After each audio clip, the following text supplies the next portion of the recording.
Bonjour et bienvenue dans cette nouvelle vidéo. Donc aujourd'hui, nous allons voir un tutoriel Excel dans lequel on va présenter le top 10 des fonctions Excel qui sont les plus utilisées.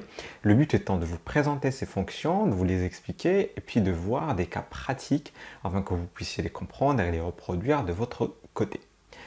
Donc sans plus tarder, allons sur Excel pour voir ces fonctions. Donc voilà, maintenant qu'on est sur Excel, on va commencer à faire quelques exercices pratiques pour découvrir les 10 fonctions les plus utilisées sur Excel. Et donc pour cela, nous allons faire des exercices sur un ensemble de données qui correspond aux ventes d'un restaurant mexicain sur une journée. Donc cet ensemble de données, je l'ai récupéré sur l'adresse que je vous indique ici.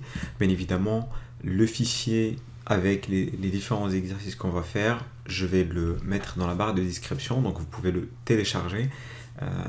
Mais à ce niveau-là, juste pour présenter le dataset sur lequel on va travailler. Donc comme je viens de le dire, ça correspond aux ventes d'un restaurant mexicain sur une journée. Et donc la première colonne correspond au code commande, c'est-à-dire l'identifiant de la commande, c'est-à-dire par exemple ici on a commande numéro 1, ça veut dire que le client a commandé les produits qui sont décrits dans la colonne B. Donc la colonne B, ça correspond tout simplement au nom du produit. Et puis dans la colonne C, on a tout simplement les options ou les personnalisations que le client a demandé pour ces produits-là. Et à la fin, on a le prix de chaque produit. Donc la première fonction qu'on va voir ici est la fonction somme.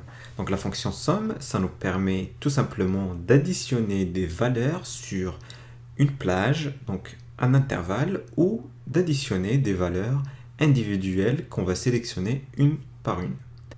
Donc allons faire une fonction somme pour calculer par exemple le chiffre d'affaires de ce restaurant sur une journée. Donc chiffre d'affaires, et on va utiliser la fonction somme. Donc somme, donc c'est tout simplement égal, et on indique le nom de la fonction qui est somme, voilà, et on ouvre la parenthèse.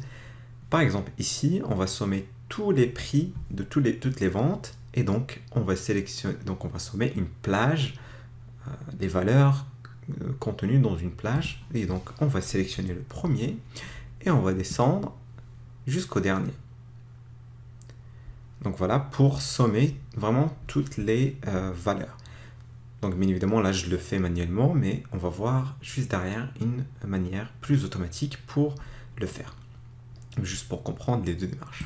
Donc là, j'ai sélectionné toutes les valeurs dans cette plage-là, et je ferme la parenthèse, et voilà, ça me permet tout simplement de calculer cette somme-là, et de calculer donc le chiffre d'affaires de ce restaurant sur une journée. Vous avez vu qu'on a donc pour déterminer la plage qu'on souhaitait sommer, on a sélectionné toutes les valeurs avec notre curseur et en descendant. Bien évidemment, on peut l'automatiser, et maintenant comment le faire d'une manière automatique. Donc on refait donc fonction somme, on sélectionne la première valeur dans cette plage-là, et on appuie sur Shift, CTRL et flèche vers le bas, et automatiquement ça sélectionne toutes les valeurs qui sont contenues dans cette plage, et on ferme la parenthèse, et voilà, et donc j'ai ma fonction somme qui me permet d'additionner donc les valeurs contenues dans une plage. Maintenant, si je souhaite sommer juste le chiffre d'affaires généré par la commande numéro 1 et la commande numéro 5, je peux encore utiliser la fonction somme, mais je vais l'utiliser autrement. Donc, on va l'appeler CA commande 1 et 5. Et on va tout simplement venir taper fonction somme, et on va sélectionner donc ces valeurs-là qui sont générées par la commande 1, point virgule, et on va sélectionner donc les valeurs, les ventes générées par la commande numéro 5, et je ferme la parenthèse. Et voilà, ça me permet de calculer les deux. Donc là, ce qu'on a vu, c'est que la fonction somme pour toute une plage, donc on sélectionne le premier élément de départ et le dernier élément d'arrivée, Pour sélectionner deux plages, on peut donc indiquer pour la première, la première valeur et la dernière valeur du premier intervalle, et point virgule, on indique la première valeur et la dernière valeur du deuxième intervalle. Et donc maintenant, nous allons voir la fonction moyenne. Donc la fonction moyenne, elle nous permet tout simplement de calculer la moyenne d'une plage de valeurs. Et l'avantage, c'est que maintenant on connaît la syntaxe de la fonction somme. La fonction moyenne, c'est exactement la même syntaxe. C'est-à-dire, par exemple, ici, on va calculer le prix moyen de toutes les ventes réalisées, donc de tous les produits vendus, donc prix moyen. Et on va tout simplement, donc, égale moyenne, donc le nom de la fonction c'est moyenne, on ouvre la parenthèse et on choisit la première valeur donc de la plage de valeurs et la dernière valeur. Donc là, dans notre cas, par exemple, on souhaite voir la moyenne de tous les prix, donc on va aller directement à la dernière valeur, et pour cela, comme on l'a vu juste précédemment, on fait Shift, CTRL et flèche vers le bas, et voilà, on a la dernière valeur. On ferme la parenthèse maintenant, Entrée, et voilà, on voit qu'on a donc le prix moyen qui a été calculé à l'aide de la fonction moyenne. Donc maintenant, nous allons voir la fonction nombre, qui est une fonction qui va nous permettre tout simplement de calculer le nombre de valeurs que j'ai sur une plage donnée. Par exemple, ici, un exemple concret qu'on peut prendre, c'est que si je veux savoir combien de produits ont été vendus ce jour-là. Et donc, on va tout simplement, donc, nombre de ventes, et on va utiliser la fonction nombre. Donc, la fonction nombre, donc on a deux variantes, on va dire. La première étant NB, on ouvre la parenthèse et on choisit la première valeur de la plage et la dernière valeur, et on ferme la parenthèse, et voilà, donc ça me permet de savoir que j'ai réalisé 4355 ventes. Maintenant, cette variante-là, donc NB, marche qu'avec les valeurs numériques. Donc il faut que la plage contienne que des valeurs numériques. Si maintenant je souhaite faire la même chose, mais avec des valeurs qui sont non numériques. On est bien d'accord que si je compte le nombre des noms des produits vendus et le nombre de prix, ça revient à la même chose. On est en train de compter le nombre de valeurs. Donc si je fais comme ça, donc je compte toutes les valeurs, et ben j'ai 0. Parce que tout simplement, NB il marche qu'avec des valeurs numériques. Et donc si je veux compter des valeurs qui ne sont pas numériques, je vais utiliser une autre fonction qui est tout simplement NB val. Et donc, voilà, et je vois que j'ai le même résultat, donc le nombre de ventes, avec deux fonctions différentes, mais qui à la fin renvoient le même résultat. Donc ça, c'était avec la fonction NB, et ça, c'était avec la fonction NB val. Alors, on va juste refaire ça comme ça, et voilà. Et donc, de la même façon, je vais reprendre mon exemple de prix de vente et je vais essayer de déterminer le produit le plus cher et le produit le moins cher. Pour cela, je vais utiliser les fonctions min et max qui fonctionnent de la même façon. Donc, le produit plus cher et produit moins cher. Et donc, pour cela, on utilise la fonction donc max, voilà, et qui fonctionne de la même façon. C'est-à-dire, on détermine la plage de départ, et enfin la valeur de départ et la valeur d'arrivée sur une plage donnée, et je ferme la parenthèse, et voilà, ça me permet de trouver le produit le plus cher. Enfin, le prix du produit le plus cher. Et donc, ici, je peux faire la même chose avec la fonction min pour trouver le prix du produit le moins cher. Donc voilà. Ici, c'est prix produit moins cher et prix produit le moins cher. Voilà. Donc, on va encadrer ça, et voilà. Donc maintenant, on va voir une sixième fonction qui est la fonction si. Et donc pour cela, on va travailler sur le dataset enrichi et que j'ai déjà préparé dans une feuille séparée. Et donc dans cette feuille-là, j'ai rajouté cette colonne veggie or not, donc qui me permet tout simplement de savoir est-ce que le produit que j'ai ici, est-ce qu'il est végétarien ou pas végétarien. Et donc, en utilisant ces données-là, on va rajouter une nouvelle colonne qui va me permettre de savoir est-ce que le produit est compatible avec pour les personnes végétariennes ou pas. Donc, compatible végétarien. Pour cela, on va utiliser la fonction si. Et donc, cette fonction si, qu'est-ce qu'elle fait? Elle fait tout simplement des tests de comparaison logique pour me renvoyer une valeur si mon test logique est positif ou me renvoyer une autre valeur si mon test logique est négatif. Exemple, ici donc on veut renvoyer la réponse oui, c'est le produit est veggie, et on veut renvoyer non, c'est la réponse est différente de veggie. Donc pour cela, on va venir faire égal si, on ouvre la parenthèse, et dans la première partie, on va déterminer le test logique. Donc le test logique, c'est quoi? C'est, on veut savoir si cette valeur égale à veggie. Donc là, vous allez voir déjà que dans le test logique, j'ai mis la valeur entre guillemets. C'est parce qu'on compare des textes, et donc quand on compare des textes, on met les guillemets. Donc ici, je teste si ma cellule E5 contienne veggie, donc je veux qu'elle me renvoie oui. Si donc maintenant contient une autre valeur différente de veggie, qu'elle me renvoie non. Et donc je ferme la parenthèse, et voilà. Donc je vois que ici, elle a testé, elle a vu que E5 ne contient pas la valeur veggie, donc elle a renvoyé non. Maintenant, on va donc descendre pour voir est-ce que, voilà, par exemple, ici, j'ai une valeur veggie. Donc, je vois qu'il m'a mis tout simplement oui.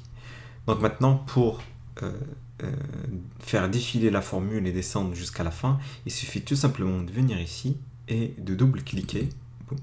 Et voilà, ça descend jusqu'à la fin. Et donc, voilà, je vois qu'à chaque fois que la valeur est veggie, il me renvoie oui. Et à chaque fois que la valeur est différente de veggie, il me renvoie non. Donc voilà pour cette fonction si.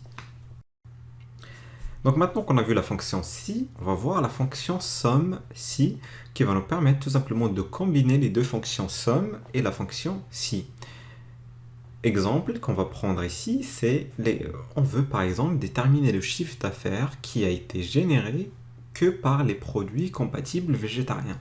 Et donc pour cela, il faudrait qu'on choisisse que les produits qui sont ici avec un tag égal oui, et on somme donc tous ces oui. Donc on va descendre, on va sommer ça, et on va descendre, on va sommer ça, etc. Et donc ça revient à faire une manipulation plutôt manuelle, très très longue. Et donc avec la fonction somme-si, on peut le faire automatiquement. Donc on va faire ici chiffre d'affaires végétarien, on se comprend, donc c'est des produits qui sont compatibles végétariens. Et puis ici, chiffre d'affaires non végétarien. Donc pour cela, on va venir utiliser la fonction somme-si. Donc comment ça fonctionne? Donc c'est somme.si, donc c'est celle-là, cette fonction-là. On indique la première plage, c'est la plage des conditions. Donc c'est la plage sur laquelle on veut appliquer notre condition. Et là, en l'occurrence, c'est celle-là. Et comme on veut que les produits qui sont végétariens, donc on va mettre la condition égale oui. Et on va indiquer la plage qu'on veut sommer. Donc la plage qu'on veut sommer, c'est celle-là. Voilà. Et on ferme la parenthèse. Et voilà. Et donc, ça m'a permis de déterminer le chiffre d'affaires généré par les produits végétariens. Donc les produits végétariens, c'est les produits qui sont avec un tag égal à oui. Donc c'est ce que j'ai indiqué ici. Donc je suis venu là, dans cette plage-là. J'ai choisi que les produits avec le tag égal oui et je les ai sommés. Pour les non végétariens, je peux faire la même chose. Donc tout simplement un copier-coller.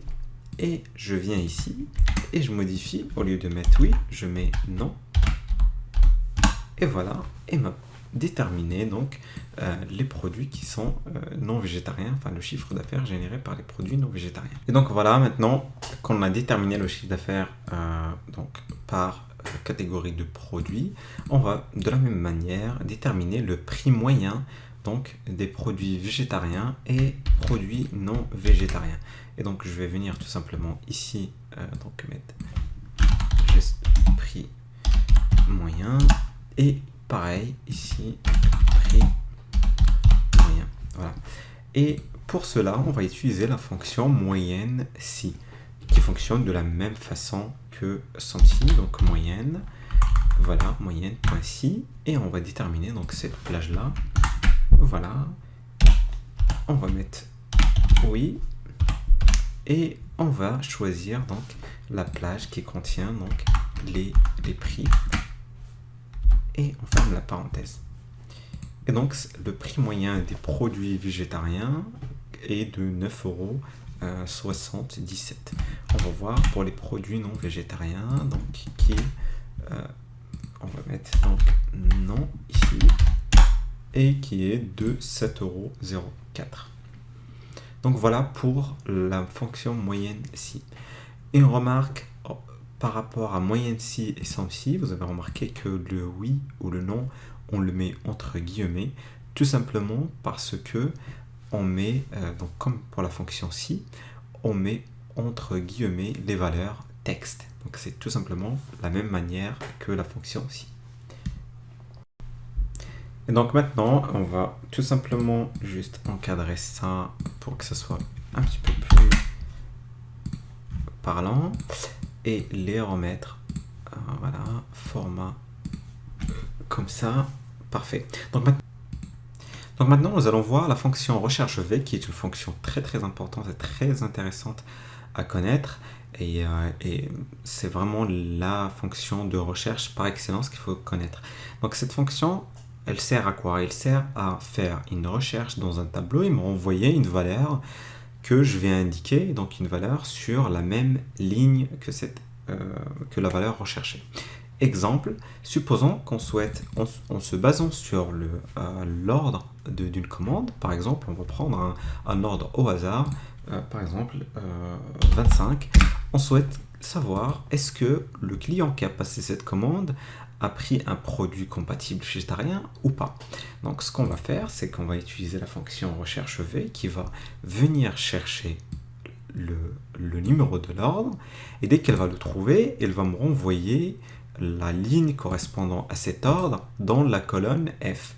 Donc ici, c'est la colonne numéro 1, 2, 3, 4, 5 et 6. Donc elle va chercher l'ordre et va me renvoyer la colonne 6 qui est juste après l'ordre. Donc on va venir et on va faire la recherche V. Alors la syntaxe, c'est simple, c'est recherche V. Et on va prendre la valeur recherchée. Donc la valeur recherchée, c'est 25. Dans quelle plage on cherche la valeur 25? On la cherche dans cette plage-là. Donc dans tout le tableau, tout simplement, jusqu'ici, et on va choisir jusqu'à la fin. Et point virgule, donc on a dit qu'on souhaitait, dès que la fonction retrouve l'ordre 25, qu'elle me renvoie la colonne numéro 6. Donc je vais mettre 6. Et ici, j'ai le choix entre vrai et faux. Si je mets faux, ça veut dire que je cherche exactement cet ordre. Il faut que l'ordre soit égal à 25. Si je mets vrai, ça veut dire que je veux une correspondance approximative. Ça veut dire que s'il trouve un ordre 22 ou 20, ou 5, etc., il se peut qu'il me le renvoie. Donc moi, je veux que ça soit une correspondance exacte, donc je mets faux.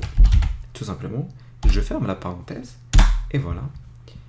Et donc, la fonction recherche V me retourne la valeur non. Ça veut dire que le client qui a passé cette commande-là, il a pris un produit non végétarien, donc potentiellement, enfin fort probablement, ce client, il n'est pas végétarien. Donc on va aller vérifier.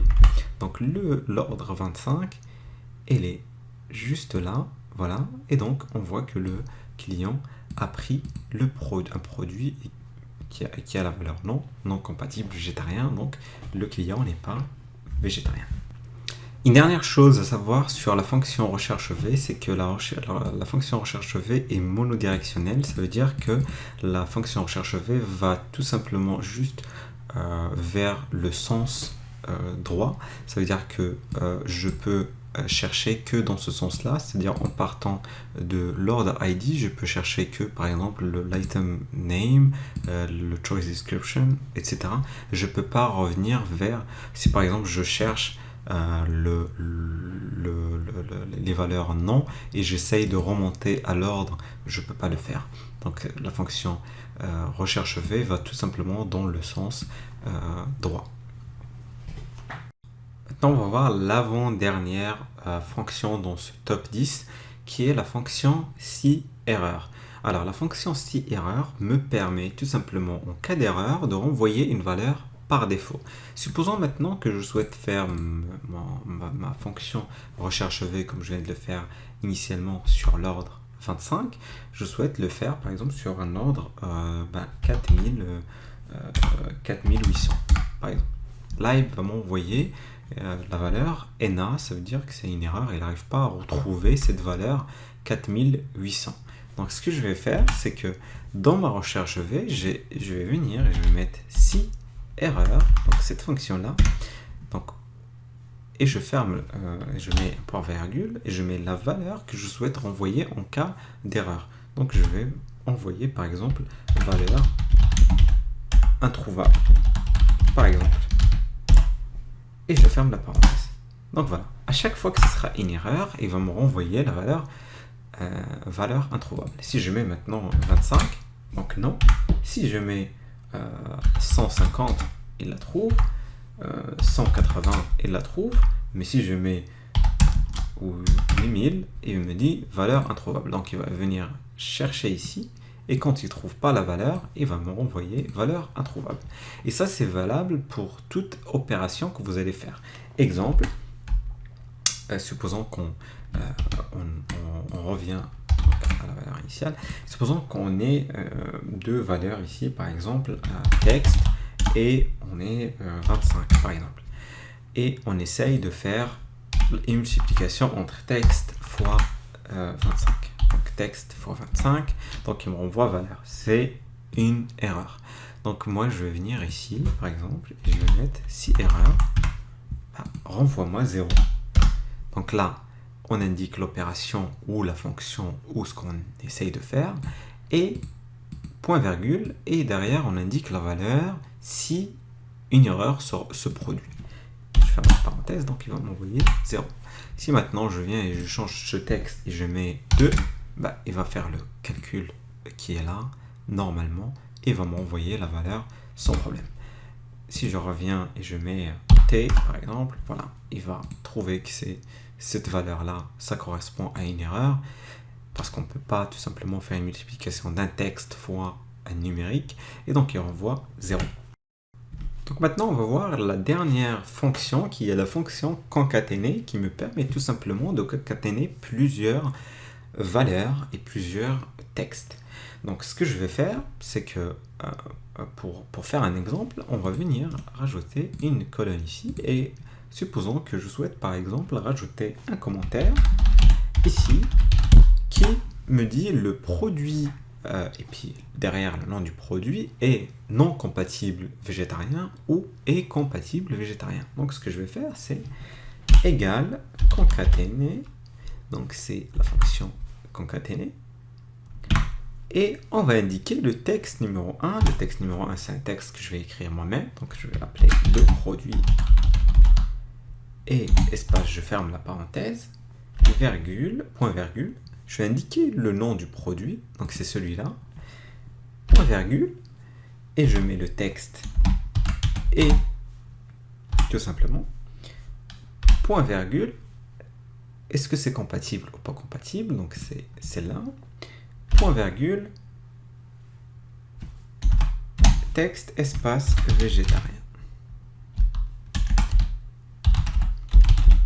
Je ferme la parenthèse, donc il va me concaténer plusieurs textes et plusieurs valeurs. Donc voilà. Donc je vois le résultat, c'est le produit Chips and Fresh Tomato Salsa et non végétarien. Et bien sûr, je peux, en double-cliquant, descendre et voir donc le commentaire par rapport à chaque produit. Et non. Merci d'avoir suivi cette vidéo. J'espère que ce tutoriel vous a permis de savoir comment utiliser ces fonctions Excel. Si c'est le cas, n'hésitez pas à laisser un like et un commentaire et à vous abonner aussi à la chaîne YouTube. Cela m'encouragerait et me permettrait aussi de savoir si vous aimez ce type de contenu ou pas. Donc merci à vous et à très bientôt.